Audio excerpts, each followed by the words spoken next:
here from Miss McKenna's Life Leverage, and today I'm going to be talking you through my July spread. I've got a few subjects that I'll be covering in today's video. You might have noticed that I have a new tattoo, so I'll be speaking about its significance and what it means to me. I'm going to be looking at a new way to attack my daily planning routine so that I can renew my motivation to achieve my goals in a practical way on a day-to-day basis. I'll be talking a little bit about my stance on spirituality, my interest in exploring Buddhism, what's attracted me to finding out more about it, and I'll also be talking about one of the resources I found to be really helpful on this subject because it's informative, inspirational, and easy to understand. And again, I'll be touching on my recovery on domestic abuse and letting you know how to access a more in-depth account of my experience, what I'm now learning, and the benefits I'm now experiencing from my new understandings. But first, I'm going to take you very briefly through my June spread. So without further ado, let's get started. I'm going to be running through this very quickly because I'll be doing a more in-depth review of this month later on, as it was quite an interesting month for me and there are a few new things I wanted to discuss, but this video would end up being ridiculously long if I included it here, so my full in-depth June review will be up at the end of this month. I chose a space theme for June because as I'm confronting my past from a new perspective, I felt like it represented my feelings of exploring uncharted territory pretty well, and I was really pleased with how it all turned out. This here is something I wrote when I was feeling particularly down about my fibromyalgia, because I wanted to remind myself that even though it sometimes makes me feel frustrated because I'm not as robust as others seem to be, I do feel it gives me an inner strength and determination from within, and I wanted to make sure that I focus on that rather than dwell on how it limits me. In June, I started tracking my mood throughout a whole day, and I've added initials to signify certain activities to see if they have an effect on my mood. I'll go into more detail about how I use this in my June review. For all my weekly spreads, I continued to use the Dutch doors. I really love the fun and flexibility that Dutch doors add to a spread, but as I'll be using a different planning method this month, I won't be including them in July. But I have full tutorials of 5 different layouts, which I'll link below so you can check those out if you're interested in how to create them and adapt them to your different needs. Here we're on to my habits and Fibro tracking page, and the only thing I did differently was to track my mood twice a day, once in the morning and once in the evening. And I can see here that my moods are better in the evenings, so noticing that has encouraged me to find practical ways to improve my mood first thing in the morning. Here I've added a new spread that lists the practical things I can do to be kinder to myself and encourage my feelings of self-worth, and the things that I no longer want to do because they're detrimental to my happiness and well-being. The idea is that when I've completed this spread, I'll have a list of things I can actively do to help me create habits that serve me and gradually release the ones that don't. And I'll be discussing this spread in more detail in an upcoming video. So that's it for now for June. Let's move on to planning for July. So I'm going to start by telling you about my new tattoo. Now, I've had tattoos before, so this isn't my first tattoo, but it is the first time ever that I haven't either asked for approval or made sure that I had people's blessings before going through with it. I've always felt like and believed that I needed someone else's permission to make changes to my body. And I'd never even questioned this belief. So when I ended up in an abusive relationship where it was like I no longer owned my body at all, it almost felt normal. But since learning about the behaviours of an abusive partner, I've started taking back my own ownership of my body. It started with one of the particularly difficult sessions. We were talking about the different kinds of abuse and we listed the different aspects of abuse. We then went through writing down what would count as abusive behaviour in each aspect. For example, in physically abusive, there was punching, kicking, strangling, all that sort of thing. And in emotional, it was things like using put-downs and belittling, using threats of violence or public humiliation. It seems strange to me now that I didn't even consider myself to be in an abusive relationship. At the time, it all seemed normal, but with each category, I could relate to lots of the behaviours that were being listed. I couldn't deny the fact that, yes, he was indeed abusive, because it was all written in black and white in front of me and confirmed by trained professionals. But it was when we started listing the behaviours of sexual abuse when suddenly a light bulb went on, and I understood so many feelings that I'd had during the relationship, and feelings that I've continued to have even after leaving the relationship. It all made sense. I wasn't crazy or oversensitive or irrational or childish. My feelings were completely valid. I understood why I did certain things that I really didn't want to do, and it felt like a huge weight had been lifted off my shoulders. And so with these new insights and understandings, I started to become consciously aware of my belief that I didn't own my body, that it belonged to someone else, it was theirs to use, and that it was my duty to please my partner without complaint. Even though I'd sort of felt an unease and I kind of knew something wasn't right, I just couldn't put my finger on what it was that was wrong. And now I finally know. I was in an abusive relationship. So to acknowledge that my body is my own, I decided to get my ears pierced several times in one ear. It's something I'd wanted for so long, and I felt great after getting them done. And then after that, I realised that I'd wanted a hand tattoo for years, but never dreamed of actually doing it, because I didn't think anyone would approve, so I wasn't allowed. Now I'm beginning to remember that my body is my own, and I have the right not to be touched in ways that I don't want to be touched. And I also have the right to show love and appreciation of my body by decorating it with things I find visually beautiful, if that's what I want to do. So I went and I had it done, and I feel really proud that I've done something that's just for me. No approval needed. Right, so now onto the actual spread. As I've decided to dedicate this month to learning about Buddhism, I thought it appropriate to incorporate it into my journal. So I've chosen Buddhist symbolism for my theme. I found all the images I use for this month on Pinterest. The symbols at the top of my cover page translate to inner peace, which I think is something we all strive for and hope to accomplish.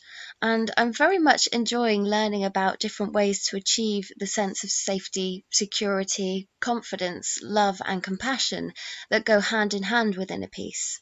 So for me, this theme represents a dedication to growing and learning spiritually, because it's so easy to forget that side of yourself with the day-to-day stresses of life. I'm also loving that so far I haven't found any ways in which Buddhism conflicts with my own personal beliefs, and it actually supports them, such as my belief that I create my own reality, as does everyone else, and that ultimately we are all part of one. I suppose that in religions like Christianity, that's the equivalent of the belief that we are all God's children and that He created everybody equally. The words on the bottom right of this page are hard to explain and even harder to pronounce, so don't laugh at me because at least I'm trying. So I think it's pronounced Namyaha Renge Kyo. Hang on. My fiance can pronounce it, so I'm just going to go and get him to say it for me. Okay, go. Nam-myoho Renge Kyo, Nam-myoho Renge Kyo, Nam-myoho Renge Kyo. Thank you. That's enough, isn't it? Yeah. And I'm going to talk a little bit more about that later on in the video. This is just a spread that I've created to help me stay on top of the different videos and content I want to bring to you all. This month I hit over 4,000 subscribers, and I'm so overwhelmed with how supportive and kind you've all been, and I'm so excited to bring you new content and subjects and ideas that it's all flying around my brain. So I wanted to create a spread that will help me lay it out logically in a way that will help me be productive and efficient so that I can deliver it to you. Here I'm just setting up my weekly spread. I've gone back to using the mini habit tracker that's viewable throughout the whole month as I progress through the weeks. I've also kept my food log and mood log, but I've gone back to just tracking my sleep rather than tracking my activities throughout the whole day, because I'm finding it too hard to keep up with it now that I've come back from my holiday and have to start adulting again. I'm only filling out 2 weeks in advance this month because I'm trying a new planning process and I'm not sure if it will work for me yet because I don't know if I'll be able to keep up with it. And I didn't want to have to continue using it if it just doesn't fit my needs. So that's why you'll only see 2 spreads this month. In that corner, I'm just writing out all the things I like to track every morning and evening so I don't forget or miss anything out. My second spread is pretty similar. I'm just trying a different layout. I've kept it all fairly basic because for the next 2 weeks, these layouts are just going to serve as an overview of the week. I won't be adding many notes or journaling or anything like that because I'm going to use an A6 journal to plan my days in detail. I'll use my A5 as a rough guide to fill out my plans for the day, and then I have a big list of other bits that I'll be showing you in a second, of all the things that I want to include in my A6 journal as I plan every day. This is a quote from the Dalai Lama, but it's not the right quote because I wrote it out wrong, corrected it, but it's still wrong. So it's supposed to read, if it can be solved, there's no need to worry. And if it can't be solved, worry is of no use. So I got it all backwards and I'll have to go back and correct that. But for now, I know what I mean. So I'm just finishing off this spread and that's what the final view looks like. And now I wanted to show you the different things that I'm going to be doing sort of day to day. So I have my little book here. It looks like my big book's had a baby book. And in it, I've got all sorts of lists of different things that I want to remember. But here, I've got on the left-hand side, daily planning. So the things that I'm hoping to plan in the mornings every day. So appointments, emails, top 3 priorities. What is the one step I can take today that will take me closer to achieving my goals? Menu plans, fitness goals, daily gift for others, daily gift for myself, family activities, today's main focus, today's affirmation, keep in contact with, and cleaning and home organisation goals. And then on daily reflection, gratitudes, favourites of the day, new ideas to explore, what I'm proud of today, what have I learned, theme of the day, repetitive thoughts, acknowledging progress, 3 things that are going well, and rewriting any experiences that didn't go as I'd wanted them to.